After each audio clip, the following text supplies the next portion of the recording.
Well, good morning. Springtime in Louisiana, boy, it just never does last long enough. But again, it's just too pretty to be inside today, so I thought I'd bring my lesson to you outside. Forgive the shades, I've just had my injections and I got some really interesting stuff going on in this area here, so gonna have to be wearing the shades for a few more days. But most of my lessons, I'll start off with a personal story, and this morning's no different. One time when I was in college, Northwestern, I had taken some classes, night classes, that they had at Winfield Senior High. They had the Northwestern had, got permission to use the facilities and such as that. And during that time, Highway 156, what connects Winfield to my hometown where we are now of Goldonna, Louisiana, it was under construction between Calvin and Winfield. And I had the bright idea that I would just go down 84. And folks that live around here will understand this, but 84 and 156 run almost parallel to each other. And I would cut down Gum Springs that connects the two. I'd bypass the construction, hit the road that comes into my hometown, and be no big deal. Well, I was in my own little world, probably doing linear equations in my head, or just thinking of the wonders of physics or trigonometry. No, actually, I was probably quoting Lonesome Dove to myself, but either way, I missed the road. I missed Gum Springs. I went straight on through it, and I hit Saline Creek, which I was supposed to hit between Winfield and my house, but the problem was I didn't hit it on Highway 156. I hit it on 84. I had completely missed it, and it shocked me when I did hit Saline Creek that it took me going all the way into the village of Clarence before I realized my mistake. And I was frustrated with the time that I had wasted. I was upset about the gas that I had wasted and all this. But it had never occurred to me that I had messed up, because I never took into account that was even a possibility. I mean, I know where Gum Springs Road is. I've taken it hundreds of times in my life. There's no way I would miss that, but I did. Now, in Matthew 7, Jesus talks about two roads that leads to two very different places. In verses 13 and 14, he says, "Enter through the narrow gate, for wide is the gate, and broad is the road that leads to destruction, and many enter through it. But small is the gate, and narrow is the road that leads to life, and only a few will find it." Now, if you're like me, every time I read this verse, I got a good case of the warm and fuzzies, because I figured he was talking about the three big religions on planet Earth. You've got Christianity, Judaism, and Islam.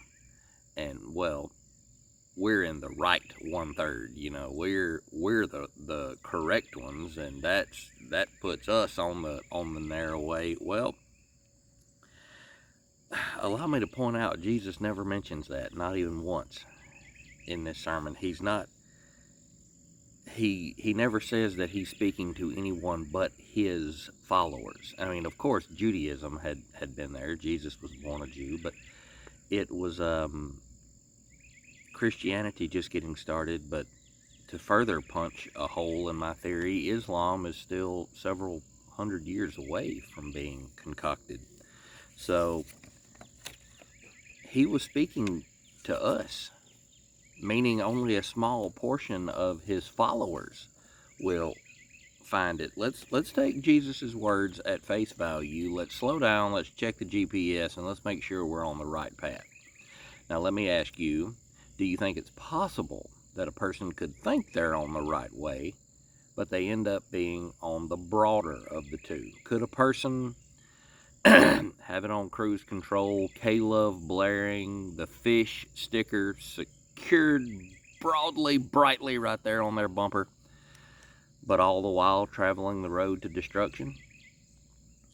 Let's look at some more words of what Jesus has for us in Matthew 7, verses 21 through 23. Not everyone who says to me, Lord, Lord, will enter into the kingdom of heaven, but only the one who does the will of my Father who is in heaven.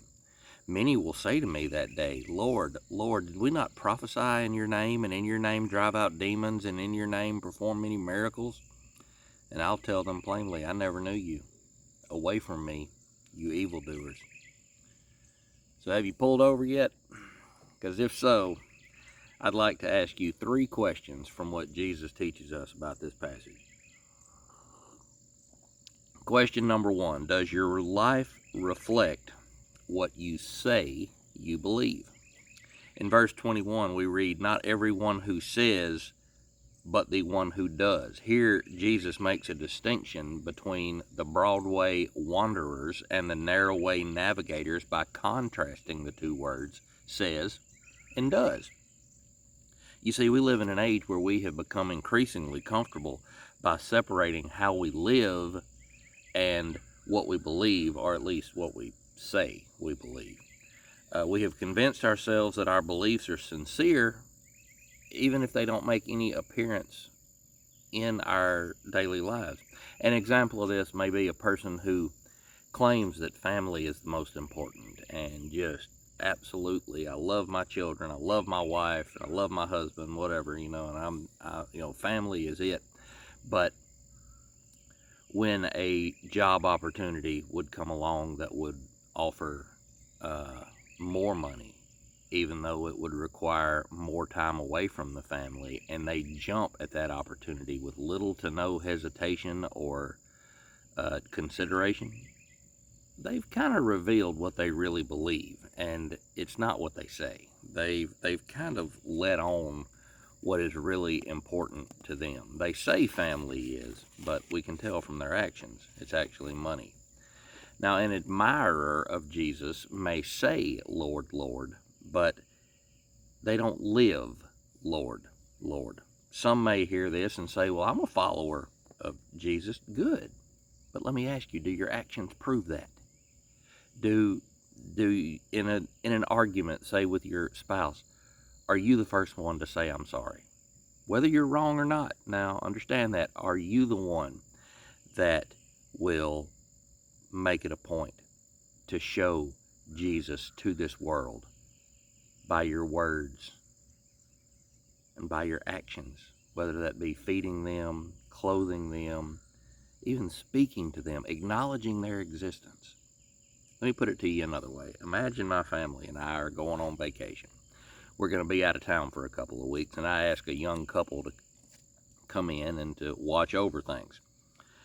Before we head out, I give them a notebook just pretty full of detailed directions on how to take care of the place. I show them where we keep the dog food. I ask them to check the mail because the mailbox will leak during a hard rain.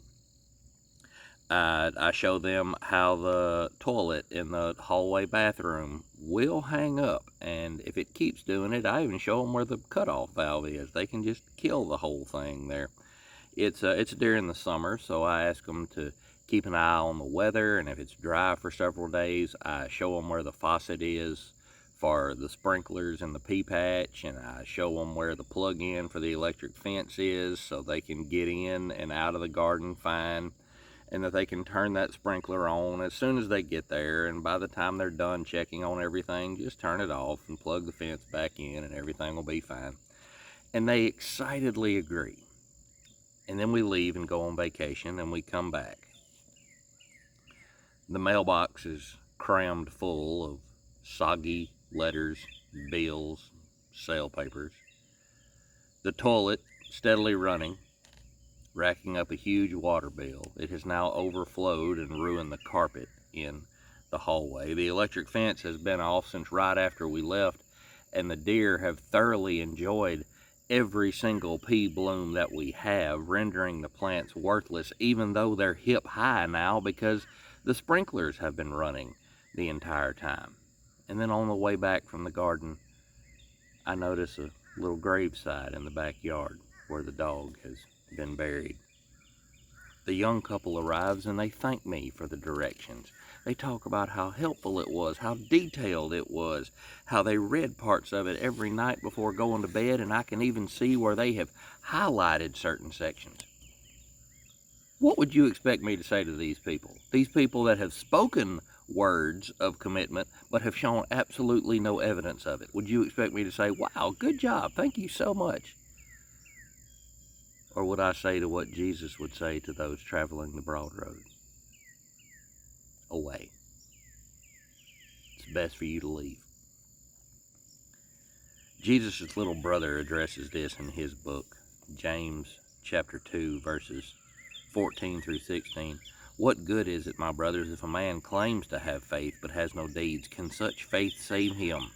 Suppose a brother or a sister is without clothes or daily food, and if one of you says to him, go, I wish you well, keep warm and well fed, but does nothing about his physical needs, what good is it? And you get a chance, I want you to read the 11th chapter of Hebrews. I'm not going to read it all to you right now. But as you read through Hebrews chapter 11, you're going to see real quick that faith should have a story attached to it.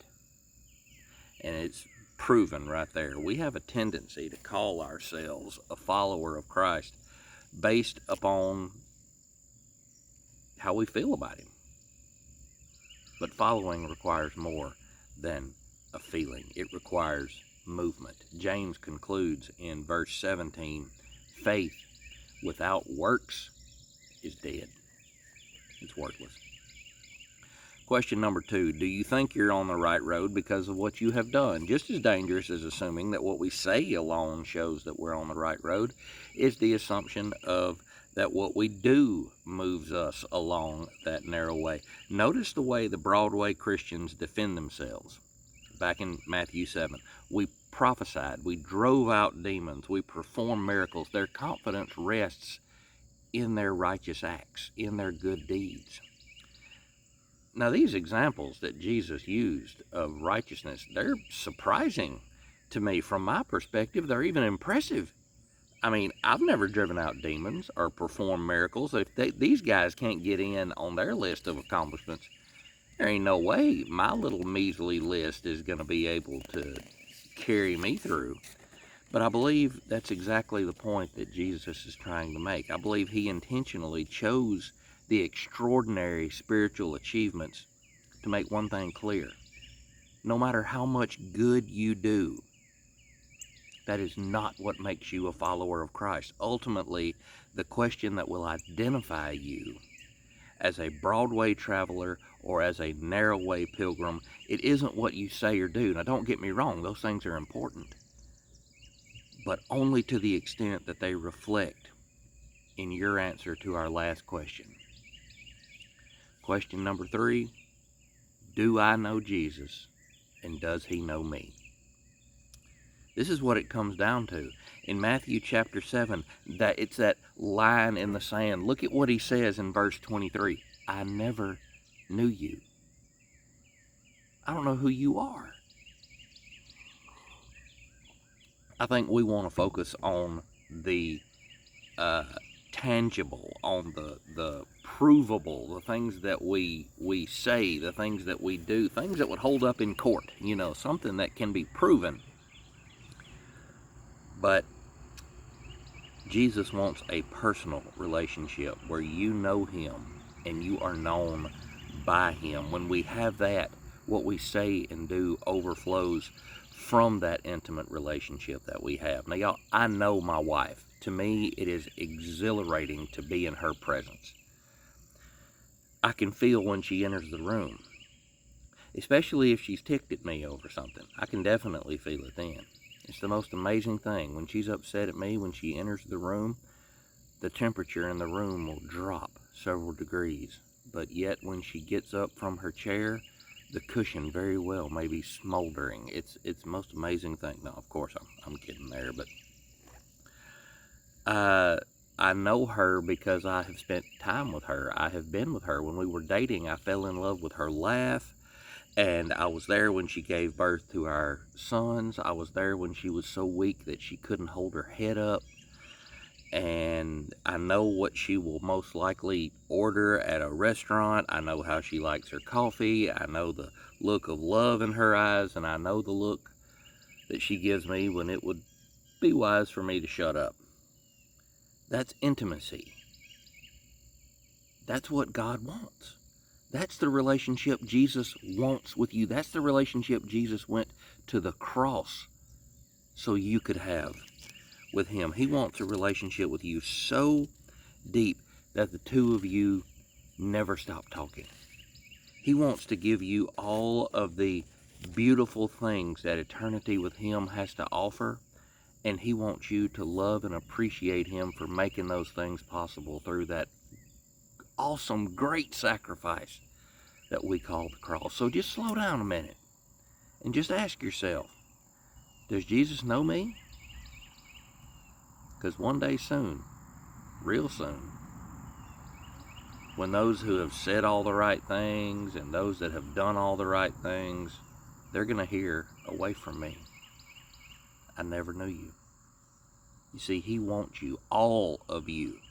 Now, if you look back over these questions I've presented and you have questions of your own, please don't wait. I'm very easy to contact. Through here, through Facebook, through my phone. But if you have questions, just stop and ask yourself, does Jesus know me?